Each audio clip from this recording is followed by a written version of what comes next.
Naging biktima ng pagnanakaw ang isang firecracker vendor sa lungsod ng Kawayan matapos umanong tangayin ng hindi pa nakikilalang suspect ang humigit kumulang na 3,000 pesos cash noong ika-23 ng Disyembre. Sa panayam ng IFM News Team kay Jerome De Leon, firecracker vendor, sinabi niyang naganap ang insidente dakong alas 4 hanggang alas 5 ng umaga.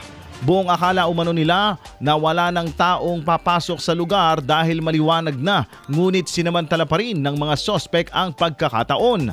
Ayon kay De Leon, itinaas lamang ng mga sospek ang tolda ng kanilang pwesto at agad na nakuha ang bag na naglalaman ng pera. Dahil dito hinala ng biktima na posibleng alam ng mga sospek kung saan nakatago ang kanilang kita.